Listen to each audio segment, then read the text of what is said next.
বুঝলি আব্বাস? জি হুজুর। চেয়ারম্যানই কইরা পজিশন পাওয়া যায়, কিন্তু লাভ হয় না। ভাবতাছি এবারে এমপি ইলেকশন করেন হুজুর। এমপি হইতে পারলে একদিন মন্ত্রী হইতে পারবে। মন্ত্রী হইলে প্রধানমন্ত্রী হওয়া যায়। তুই তো সালাই দি বড় সামসা। দয়াল বাবা, দয়াল বাবা কেবলা কাবা আয়নার কারিগর, দয়াল বাবা কেবলা কাবা আয়নার কারিগর।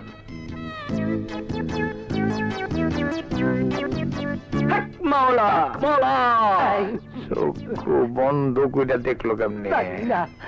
হ্যাঁ, দয়াল বাবা কেবলা কাবা আয়নার কারিগর, দয়াল বাবা কেবলা কাবা আয়নার কারিগর, আয়না বসাইয়া দে মোর কলবের ভেতর, আয়না বসাইয়া দে মোর কলবের ভেতর। আমাগো গ্রামে এত তোর বেশাইলো কোত্থেকে? হুজুর, আজকাল তো চোর চোরটার অভাব নাই।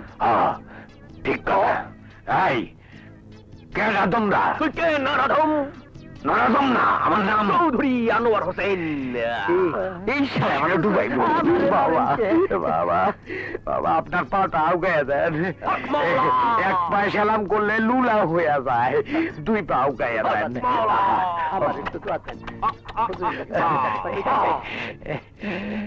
বাবা, আমার নাম জানলেন কি কইরা? আমরা স্বপ্নে আদেশ পাইয়া শুধু রাজমি শরীফ থেকে আইছি। এই গ্রামে এক বড় পীরের মুরিদ আছে, নাম চৌধুরী আনোয়ার হোসেন। মাওলা, আমরা খবর পেয়েছি সে হবে দেশের প্রধানমন্ত্রী। প্রধানমন্ত্রী? হ্যাঁ, প্রধানমন্ত্রী। তার জন্য বিশেষ দোয়া মোনাজাত করতে আমরা আসিয়াছি। করেন হুজুর, দোয়া করেন, মোনাজাত। না বেটা বুইড়া, আগে তোমার কর্মকাণ্ড দেখবো, ব্যবহার দেখবো, পরখ করবো তুমি সেই বড় পীরের খাস লোক কিনা। তারপর দোয়া করব তুই প্রধানমন্ত্রী হয়ে যাবি। তাহলে চলেন সবাই আমার বাড়িতে চলেন। তোর বাড়িতে যেতে পারি, তার আগে তোর জবান দিতে হবে।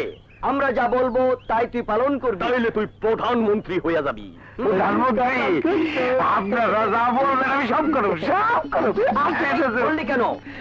হয়ে গেছে কোটি হুজুর, এই বাপি হাত দিয়ে আপনার ধরা ঠিক হয় নাই।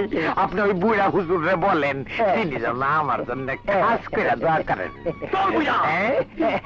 আসেন আসেন, চলেন চলেন, বাড়িতে চলেন, আসেন, খুশি আপনার। আরে কই গেল শিগগির আসো। এই দেখো কাদের নিয়ে এসেছি, ওনারা আজমের শরীর থেকে এসেছেন। খাদেম।